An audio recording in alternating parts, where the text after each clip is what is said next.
Bank खात्याला hold लागल्यामुळे शेतकऱ्यांचा व्यवहार ठप्प झालेला आहे आणि बँक खात्याला लागलेले होल्ड कसे काढायचे हा मोठा प्रश्न शेतकऱ्यांसमोर उभा आहे। आपण या व्हिडिओच्या माध्यमातून मी तुम्हाला काही आदेश दाखवतो, त्याचबरोबर बँक खात्याचं होल्ड काढण्याच्या काही ट्रिक सुद्धा सांगतो। नमस्कार, मी ज्ञानेश्वर खरात पाटील। तुम्हाला स्क्रीनवर दिसत आहे की बीड जिल्हाधिकारी विवेक जॉन्सन यांचा मी तुम्हाला आदेश दाखवतो आहे। तो बीड जिल्ह्यासाठी आहे, इतर जिल्ह्याची सुद्धा दाखवतोय। तर त्याच्यामध्ये त्यांचा जो विषय आहे त्यांनी स्पष्ट म्हटलेला आहे की अतिवृष्टी नुकसान भरपाईची जी काय शासकीय मदत शेतकऱ्यांच्या खात्यामध्ये जमा झालेली आहे त्यातून कर्ज वसुली न करणे, त्याचबरोबर शेतकऱ्यांच्या बँक खात्याला लावलेले होल्ड त्वरित काढणे आणि यानंतर कसलीही होल्ड न लावणे या संदर्भातला विषय आणि खालचं मजकूर त्या ठिकाणी दिलेला आहे। ज्यांचा ज्यांचा जिल्हा बीड आहे आणि तरीही त्यांच्या खात्याला होल्ड बँक मॅनेजरनं लावला असेल तर हे जे आहे तुम्हाला गुगलवर अवेलेबल आहे, बीड जिल्हा बँक होल्ड असं जरी टाकलं तर तुम्हाला विवेक जॉन्सनचं पत्र फेसबुकला गुगलला भेटून जातं। तर त्या ठिकाणी तुम्ही ते किंवा आपल्या सोशल मीडियाला भेट द्या, त्या ठिकाणी तुम्हाला ते पत्र मिळतं। ते पत्र त्या बँक मॅनेजरला दाखवा बीड जिल्ह्यातल्या सगळ्या लोकांनी, लगेच तुमचं होल्ड तो काढून टाकेल, ठीक आहे। नाहीतर त्याच्यावर फौजदारी गुन्हा सुद्धा दाखल होऊ शकतो। त्यानंतर येऊयात बुलढाण्याच्या जिल्हाधिकारी किरण पाटील यांनी सुद्धा एक आदेश काढलेला आहे। त्या आदेशामध्ये स्पष्ट म्हटलेलं आहे की बँकांचे होल्ड काढण्याबाबत आणि खाली महोदयमध्ये जो खालचा मजकूर आहे त्याच्यामध्ये सांगितलंय की बँकेमध्ये शेतकऱ्यांचे शासकीय मदतीचे जे पैसे आलेले आहेत ते त्यांना काढू द्यावेत, त्यातनं कर्जवसुली करू नये।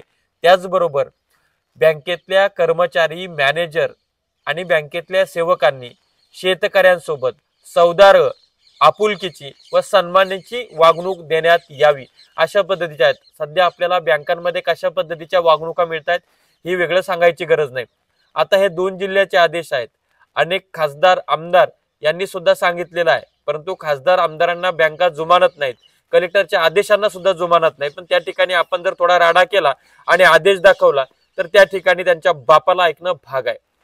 आता विषय काय, अजून महत्त्वाचा विषय म्हणजे बँक मॅनेजरला तुम्ही सांगू शकता की सरकारनं 30 जून 2026च्या आत कर्जमाफी करणार असं सांगतो आहे, मग तुम्हाला होल्ड लावायचं कारण काय? आणि तरी तो होल्ड काढत नसेल आणि तर 10-15 लोक एकत्र या, बँकेमध्ये जा, शांततेच्या मार्गाने कायदा हातात न घेता खाली बसा आणि त्यांना म्हणा आमची चूक काय, आमच्या जमिनी खरडून गेल्या, निसर्गानं आमचं सगळं धुवून नेलं, ही आमची चूक आहे का? म्हणजे एकीकडे निसर्ग, आसमान, सुलतान, सरकार आणि तुम्ही बँक कर्मचारी सगळेच आमचा जीव घेणार आहात का? असं मुद्देसूद संभाषण करा, चर्चा करा। बँक मॅनेजरला पाजर फुटतो, तुम्ही सगळे लोक खाली बसल्यानंतर त्याला कसतरी व्हायला लागतं आणि त्याला असं वाटतं की आपल्या बॉस पर्यंत ही बातमी जाईल, त्याच्या आत तो होल्ड काढतो। प्रॅक्टिकली अनुभव आहे आमचा। आणि तरीही 10-15 लोकही जर तुम्ही एकत्र येऊ शकत नसाल तर काय करा, फॉर एक्झाम्पल मी आहे, ज्ञानेश्वर खरात नावाचा शेतकरी आहे, माझ्या बँकेला होल्ड लावलं, बँक मॅनेजर होल्ड काढतच नाही, मग अशा वेळेस काय करायचं? मग अशा वेळेस आम्ही अनेक शेतकऱ्यांना सांगितले, ते तुम्हाला सुद्धा सांगतो, कारण की आम्ही ग्राउंड वर्क करतो, आम्ही प्रॅक्टिकल असतो, आम्ही जमिनीवर असतो। तर काय करायचं, सरळ प्रति शाखा व्यवस्थापक, स्टेट बँक किंवा bank of India, Maharashtra bank, central bank, Canara bank, जे तुमचे बँक असेल त्यांना, व्यवस्थापक साहेब, विषय माझ्या बँक खात्याला लागलेले होल्ड काढण्याबाबत महोदय। मग काय करायचं, माझी पत्नी, माझी आई, माझी बहीण, माझा भाऊ किंवा माझा XYZ नातेवाईक हा आजारी आहे आणि त्याला सारखं दवाखान्यात ट्रीटमेंट द्यावं लागते आणि त्या ट्रीटमेंटसाठी माझ्याकडे पैसे नाही आहेत।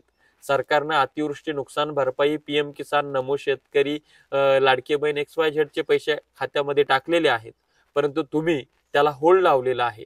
ते होल्ड लावलेला असल्यामुळं मला तो पैसा वापरता येत नाही, परिणामी माझ्या नातेवाईकाच्या आजारासाठी माझ्याकडे पैसा नाही। उद्या माझ्या नातेवाईकाला जर काही झालं तर त्याच्यामध्ये तुमच्या बँकेतनं मी पैसा काढू न शकलो हे महत्त्वाचं कारण असेल, त्यामुळे तुमच्यावर सदोष मनुष्यवधाचा गुन्हा पण दाखल होऊ शकतो। त्यामुळे माझ्या नातेवाईकाला काही झालं याची सर्वस्वी जबाबदारी मॅनेजर साहेब तुमची असणार आहे आणि त्यांच्याकडनं रिसिव्ड घ्यायचं। रिसिव्ड ते देणार नाहीत, ते अर्ज त्या ठिकाणी टेकवायचा आणि तिथंच ठिया द्यायची मनसे, कारण की आता शेतकऱ्यांना खाली मान घालून बोलणं सोडलं पाहिजे, व्यवस्थेविरुद्ध लढा आणि बंड पुकारायला शिकलं पाहिजे, तेव्हाच या सगळ्या गोष्टी बटणीवर येतील। शासनाकडनं आम्ही तसा आदेश किंवा शासनाकडनं सगळ्या कलेक्टरांना तसा आदेश आणि कलेक्टरांचा लेखी आदेश हा बँकांना पोहोचवण्याची बंदोबस्त येत्या 2-4 दिवसामध्ये होऊन जाईल. परंतु तातडीचा होल्ड काढण्याचा हा महत्वाचा रामबाण उपाय मी तुम्हाला सांगितलाय. 10-15 लोक एकत्र या, बँकेत बसा, तो लगेच होल्ड काढतो. बरं तसं नाही झालं, कोणी येत नसतं सोबत, तर वैयक्तिक जा, असा अर्ज द्या आणि माझ्या नातेवाईकाला काही झाल्यास त्याची जबाबदारी बँक मॅनेजरवर असेल आणि तो ओसी देत नसेल तर व्हिडिओ लावा, 1-2 माझ्यासारखे लोक घेऊन जा सोबत. सगळं होतंय. व्यवस्था झुकती है, झुकाने वाला चाहिए. तुम्हाला काय वाटतंय लिहा कमेंट्स मध्ये. शेती माती संस्कृतीसाठी अशाच नवनवीन व्हिडिओसाठी चॅनलला सबस्क्राईब करा. साईडला असलेलं बेल आयकॉन दाबा. तुर्तास थांबतो, आपली रजा घेतो. आपलाच ज्ञानेश्वर खरात पाटील. धन्यवाद.